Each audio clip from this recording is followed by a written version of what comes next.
নমস্কার বন্ধুরা, আমি সুলগ্না। আপনারা সবাই কেমন আছেন? আশা করি খুব ভালো আছেন। আমরাও ভালো আছি। রাস পূর্ণিমার দিন দুপুরবেলা চলে গেছিলাম প্রদীপ কিনতে। তারপর গোপাল ঠাকুরের জন্য জামা দেখছিলাম। দেখুন, এই জামাটা নিলাম। সন্ধেবেলা ঠাকুরকে ভোগ দেওয়া হলো, আর ঠাকুর ঘর দেখতে খুব ভালো লাগছিল।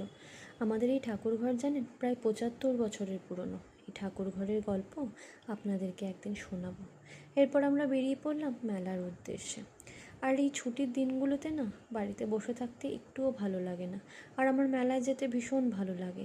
তাই একটু ছুটি পেলেই আমরা বেরিয়ে পড়ি। আর আমরা যদি না বেরোই, হৃদেরও বেরোনো হয় না। ওরও তো একটু ঘুরতে ইচ্ছা করে বলুন, ওরাই বা কত বাড়িতে থাকবে।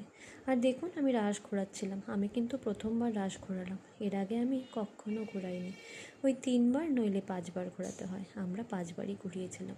আর আমাদের উত্তরবঙ্গে না, কোচবিহারে অনেক বড় রাসের মেলা হয়। যাওয়ার ইচ্ছা আছে, জানি না যাওয়া হবে কি না। আর এদিকে দেখুন, এই মূর্তিগুলোকে দেখে কী যে খুশি হচ্ছিল, মানে কি বলবো, পারলে লাফিয়ে পড়ে। তারপর চলে গেলাম মন্দিরে। এই মন্দিরকে কেন্দ্র করেই মেলাটি হচ্ছিল। আর মন্দিরে ঠাকুরের পাশে কতগুলো গোপাল ঠাকুর সাজিয়ে রেখেছে, ছোট থেকে বড় সব রকমের। কি ভালো লাগছিল। এবার আমরা একটু খেলার জিনিস দেখছিলাম। আর একজনকে নিয়ে এসছি না, তাকে তো কিছু কিনে দিতেই হবে। আর মেলার এই কালারফুল জিনিস দেখতে যে আমার এত ভালো লাগে। প্রথমে ভাবলাম আমিই পছন্দ করে গাড়িটা কিনে দিই। তারপরে ভাবলাম উনি তো এখন পছন্দ করতে শিখে গেছেন।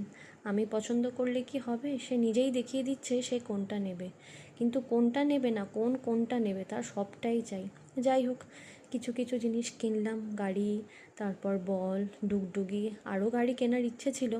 তবে থাক, এত গাড়ি হয়ে গেছে না বাড়িতে, আর রাখার জায়গা নেই। তারপর চলে গেলাম বাচ্চাদের খেলার জায়গাগুলোতে। এখন তো বোঝে না, তাই জেদ করছে না। যাই হোক, এবার বাড়ির উদ্দেশ্যে রওনা দিই।